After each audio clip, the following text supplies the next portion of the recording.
Hey guys, Gary Dean. I am, if you don't know me, I am the owner of DetailJuice.com, and that is a auto, boat, RV, and motorcycle detailing product company. I wanted to shoot this video for a while. I shouldn't say a while, just a little bit.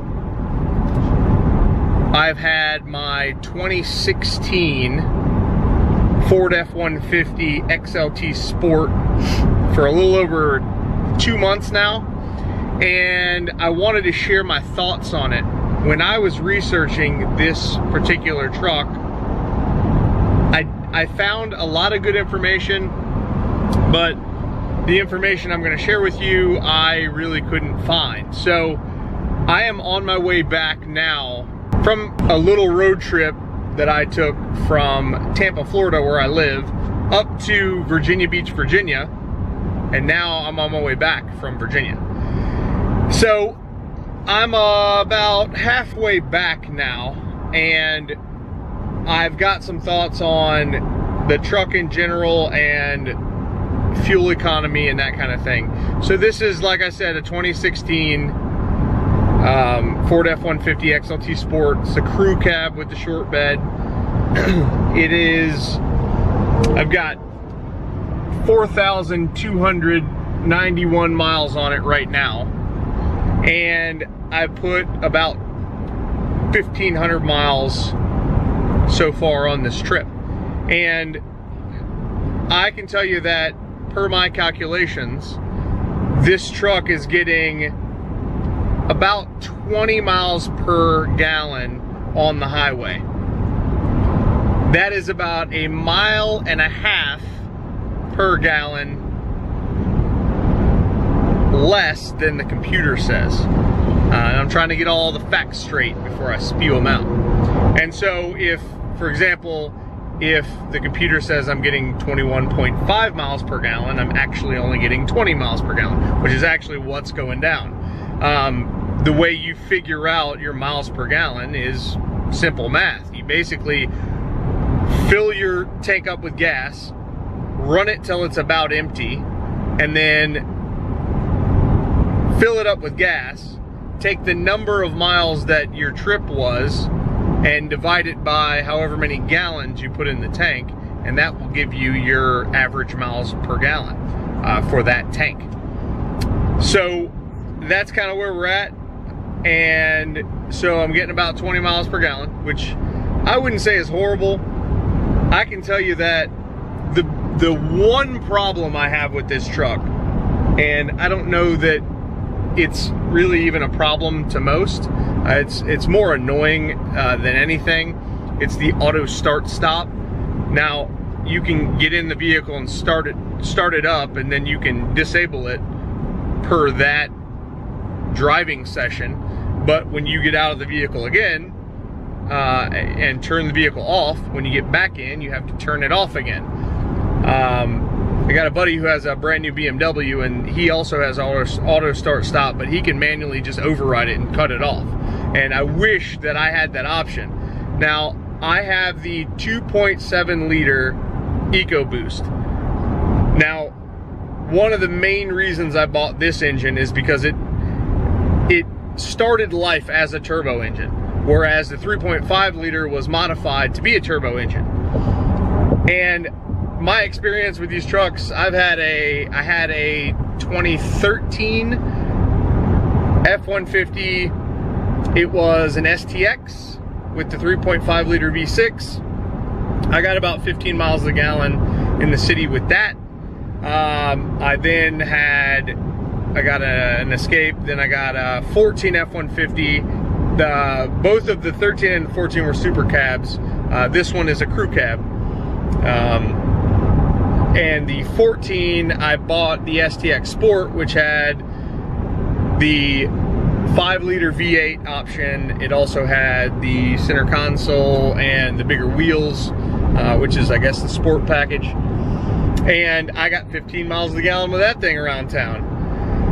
I didn't take those on lots of trips. I plan on driving this one more on the highway. I can tell you that around town in this 2016 with the 2.7 Ecoboost, I'm getting around 16 miles per gallon, which I don't feel like it's amazing, but I can tell you this. I did not buy a full-size pickup truck to worry about the fuel economy, and I think that, you know, the auto start-stop issue, that's cool to have that, and I love that it saves fuel, and who wouldn't want to save fuel if they could? The problem is it's an incredible inconvenience when you stop, especially in Florida or anywhere in the summertime. Like I said, I was just in Virginia Beach, and even there, you know, it's hot and humid right now. So if you stop at a stoplight with the auto start stop on, the engine's gonna kick off and your air conditioner is gonna stop working. I mean, it literally drops, it keeps the power on inside, but the AC doesn't blow cold. There's no compressor running or anything when the engine stops. So the other, I guess I wouldn't say upside to that, but there are sensors in here or whatever that know your, you know, I guess the cabin comfort level or whatever. So if it feels like the temperature is dropping too rapidly, it will kick the motor back on while you're still stopped. It's still uncomfortable to lose the AC when you're stopped at a light or a stop sign or any of that. I don't like it. So the only thing that you can do is, and what I'll probably do if I keep this thing past the warranty period, is I'll call 5-Star Tuning, which I believe they're in South Carolina. They are a company that makes awesome tunes for these trucks, and I believe Mustangs. They've been around for a long time. They're all over the F150 forums. But I've talked to Mike, the owner, several times. I've never purchased a tuner from them. I generally don't keep the truck long enough to care. And you know, you can get a bunch more power out of this thing while still being, you know, being able to tow and perform at the same time. I find that it runs better with 93 octane. It's high compression and turboed, so everyone told me to run 93. You can run 87. I have run it through a couple tanks. I wouldn't say it's a world of difference. It just seems a little bit peppier and just runs a little better, a little bit better. So I just keep putting 93 in it. Again, I didn't buy this truck to worry about fuel economy or fuel prices. I bought it because I need to tow shit, and I need lots of capacity for hauling stuff, and you know, I do guy stuff. I go camping a lot. I pull my small camper. The max towing capacity on this model, I believe, is 7,200 pounds, and I'll never, ever, ever need to tow more than that. In fact, my boat weighs right at 2,000 pounds. It's an 18-foot Sea Ray, and my camper weighs about 2,500 pounds. And you know, even if I upgraded either one of those, I'd still be more than fine for anything I'd ever want. So towing capacity, right on. I would say the fuel economy, 16 in town, an average of 20 miles per gallon on the highway. That's realistically what you can get. I don't care what the factory says. I don't care what the EPA estimates. Gary Dean estimates exactly what his simple math per my calculator says. So 16 and 20 is what you can expect. As far as power, let me tell you this. This thing has plenty of power. You barely could tell I'm towing my camper or my boat. It's plenty of power. I mean, you literally, I mean, I've got, I believe, 331 gear ratio in the rear. I've got the option to lock the rear diff. So I've got posi. You could literally, even with the turbo lag, you could take a nap till it kicks in or whatever, but as soon as it does, you could burn the tires off this truck. I am more than happy with every single thing in this vehicle. I mean, I've got the 302A option, I believe, with the navigation and all that cool stuff. I've added a few things like tailgate assist, which some of you guys are like, oh, who needs that? I've never heard of that. That's a big crock of shit. What a sissy boy baby. Let me tell you something. You got stuff in your hand, you got a case of water in your hand or whatever, you go to lift that tailgate down and you don't have to worry about it slamming down or having to guide it, and that tailgate assist will just allow it to just glide down. That's money, baby. That's money. So I added that. I got the DZ part. It was 30 bucks from autoanything.com. I usually buy my accessories from that. The other cool thing I could have got from the factory, which I would have, I ordered the truck. Well, I didn't order it from the factory. I actually purchased it when it was on order from the dealership. It was actually on a train. I had to wait for it to get there. But I would have got the factory tailgate assist. I would also have gotten the bed liner. It would have been easier and the same price. Actually, it would have been cheaper for me to get the factory installed bed liner. I believe that's a $500 option or $495, something like that.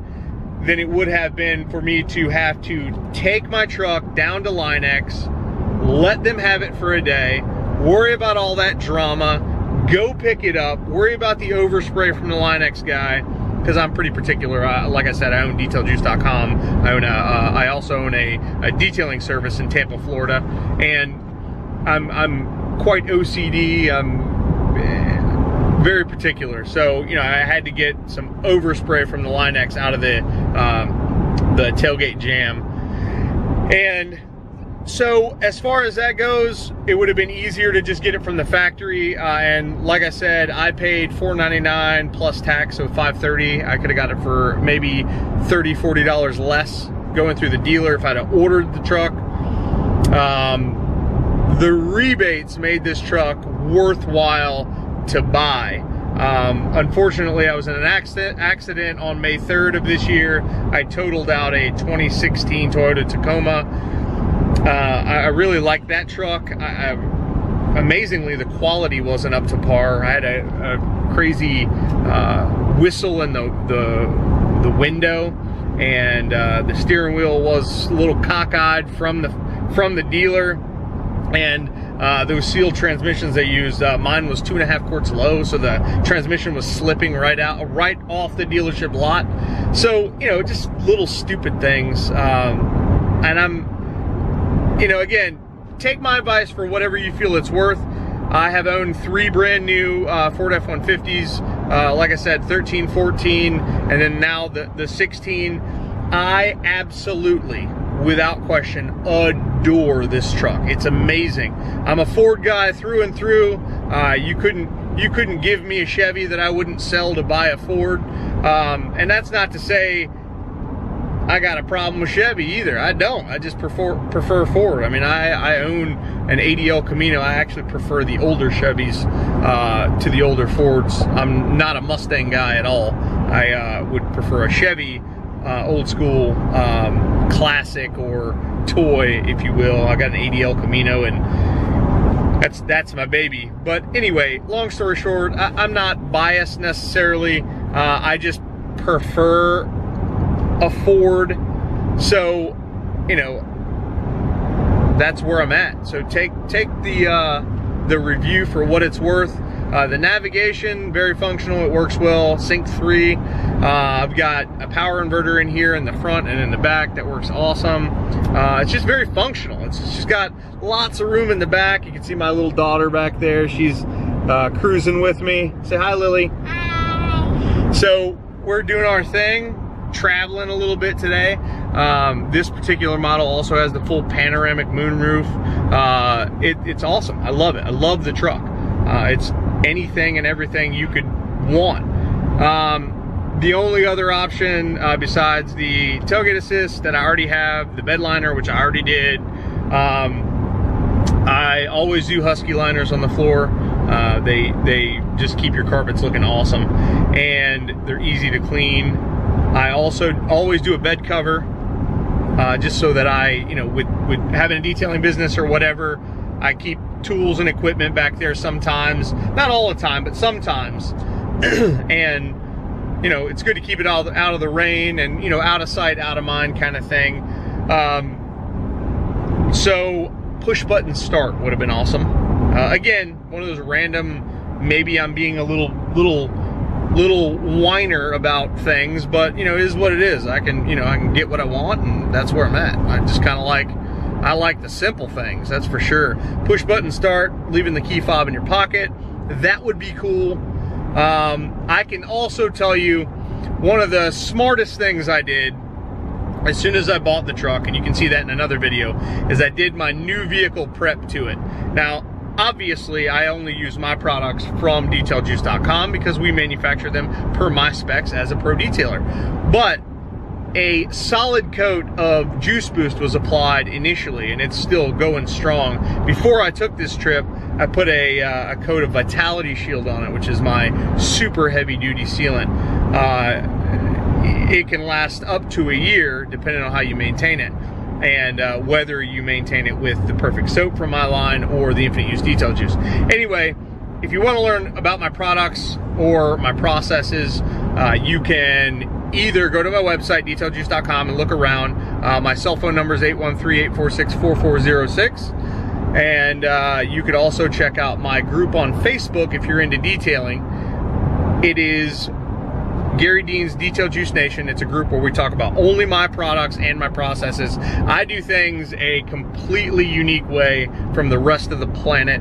I do more with less, and that means fewer products as well as fewer pieces of equipment to get the job done as good or better. I like to think better than pretty much everybody else. Bottom line. Now, you know, everybody's got their opinion, and I'm giving you my wholehearted, solid quality, all I got, all my effort kind of review on this 2016 Ford F-150 Xlt Sport crew cab with the 2.7 liter EcoBoost. And just recap, 16 miles per gallon in the city is realistic, 20 miles per gallon on the highway is realistic, and you got power for days, and you could tow anything you want pretty much with this. If I needed to tow more than I would with this, I'd step it up to a Super Duty F250 or something like that. I probably would not. I mean, I'm never going to want to tow more than this. And you're saving yourself, I think, $1,200 by going with the 2.7 liter option versus the 3.5 liter option. So, you know, money savings is cool, but I bought the truck more for function. And again, the rebates that I got were awesome. And, you know, coming from that 16 Tacoma, when I bought the Tacoma, the rebates weren't available. And when Ford started releasing all these awesome rebates, I was able to get the truck I wanted built the way I wanted it pretty much, and I didn't have to pay that premium price tag, which Ford likes to tack on there. So I would generally wait halfway through the model year or just before the next model year comes out, and you have a better opportunity to bargain, and you get all those rebates from Ford, so that's pretty cool. I just want to add that I am a normal driver. I would say that on the interstate, you know, if the speed limit is 70 like it is in Florida, I will set the cruise at 79 and I will just let her ride. So I think that, you know, I could definitely tone it down and go slower or whatever, and maybe gain a couple of fractions of a gallon, but no, not doing any of that. And around town, I definitely am no speed demon. I don't do burnouts all the time. Well, ever. I don't hit the gas unless I really need to get out of the situation I'm in, or, you know, go around somebody. So I don't drive crazy. So the fuel estimates that I gave are based on just what I would consider normal driving, nothing crazy. And, you know, again, I don't hot rod it. There's no real need to. And that's without towing anything, 16 in the city and 20 on the highway. I shot the majority of this video earlier today. Now I have 4,600 miles on the truck, and it occurred to me that I didn't mention the type of driving that I do, and I would consider it normal, not hot rodding, not trying to conserve every ounce of gas either, but you know, I just drive normal. I don't hit it all the time, and I generally go just a little bit over the speed limit, not a ton. Again, it's not complicated, none of this is rocket science, but I wanted you to know where I was at with the type of driving I do. I mean, the speed limit's 70, and I'm doing 76. So that's where we're at. I hope this helps somebody, and I appreciate you guys watching. Anyway, that's my review of my 2016 Ford F-150 XLT Sport. If you got questions for me, just send me a text, 813-846-4406. And thanks again for watching. Have a wonderful day.